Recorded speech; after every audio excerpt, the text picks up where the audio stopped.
What's going on, guys? My name's Derek. I like cars. Today we have a special guest by the name of Jacob. You can shout out your Instagram later. And today we're not working on this one.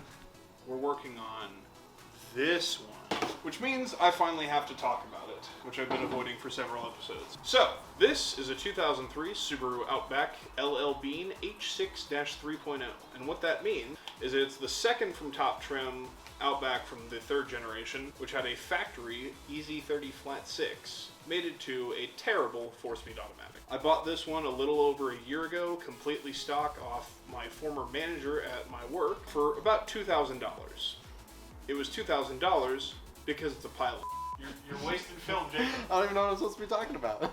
You. Who are you? Hi, I'm Jacob. I'm a dad. I'm old, and I'm here helping Derek wrap this new hood with the integrated scoop. So currently the scoop's disintegrated over there. Disintegrated. Pan the camera, Hayden. We're in a silly, goofy mood, if you can't tell, audience. It's been a long day. I know Riley's gonna have a time editing this. We love you, Riley. The one thing I've really enjoyed on your guys' video so far is how random the bleeping of curse words Thank is. you. And Thank you. How I've not tried on to time put... they are. Some of them aren't on time, like right on the word, and sometimes they're bleeped out and sometimes they're not. Yeah. This car I initially bought because my frontal lobe finished developing and I sold my really, really expensive Subaru STI. So this was supposed to be my daily. I quickly found out that it was not in dailyable condition. Unlike any of my other EJ Subarus, which was the STI and this, I never had a head gasket issue with those.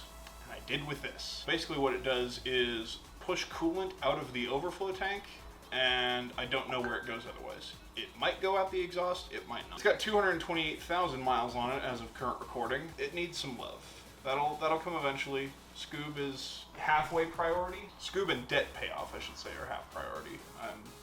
The BRZ also did things, which I'll talk about in a different video. This one, the current plan is kind of keep it going and eventually take the manual out of the parts car and put it in this to replace the lightly slipping 4-speed auto.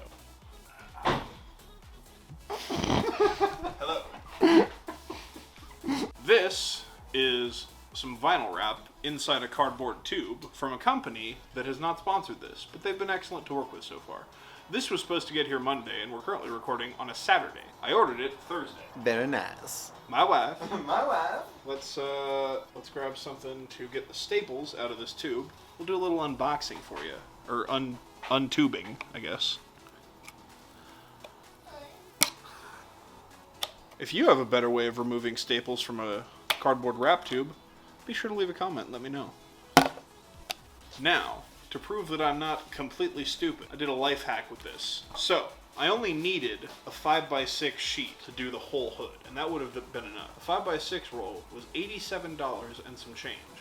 Would have been $30 to get it shipped. But if you order and spend over $100 on the material, you get free shipping.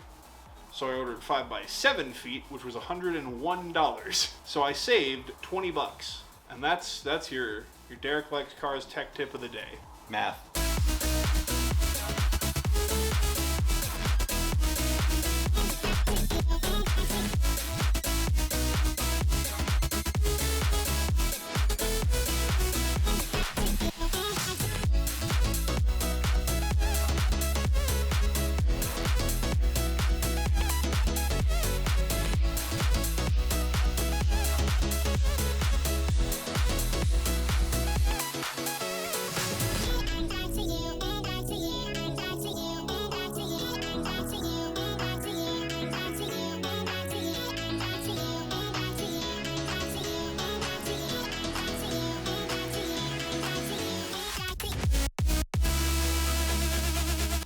We're done.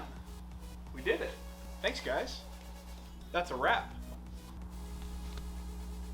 It's probably possible if you're an expert installer to do a hood as one person, but having homies helps. It's a big piece. You know, we still had our issues here and there, but I think it came out a little better than the first one. It still has the same amount of acne because we didn't clay it because of the primer. Odd crease in the hood, but that's not our fault. That's just the hood being weird.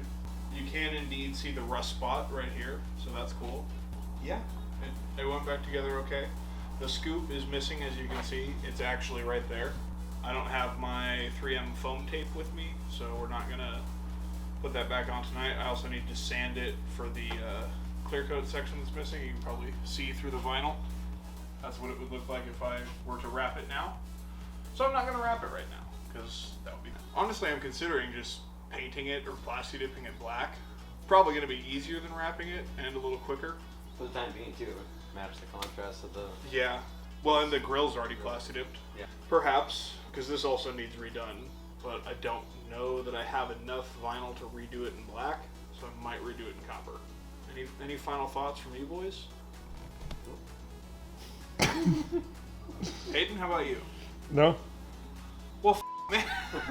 Somebody's got to think around here. I know it ain't me. Who has the brain cell? Guess that's probably going to do it for this one.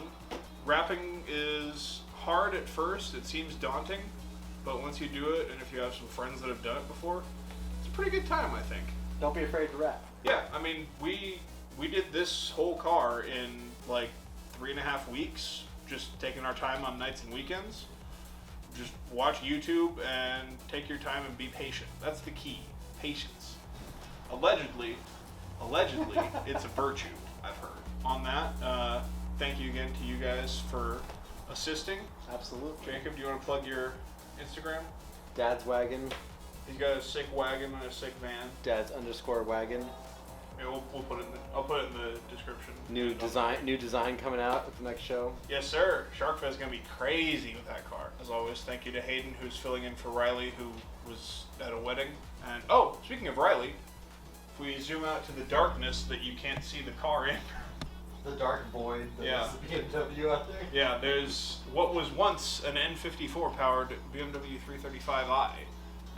Riley has bought it and has started a YouTube channel. So go check him out. I'll put that in the description as well and probably on the screen. Riley M. Maxwell, same as his Instagram.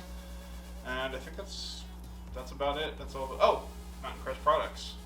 Can't forget Mountain Crest Products. We didn't use your microphones, but thank you anyway. I can tell you, I've been stuck in a situation because I'm a bike rider where I have crashed really hard and had to walk my bike out.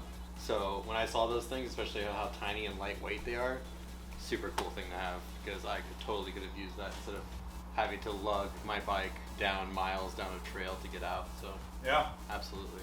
So for next time, you'll have a pair on order, I'm sure. Absolutely. Thank you again to Mountain Crest Products for sponsoring this channel. That about wraps it up.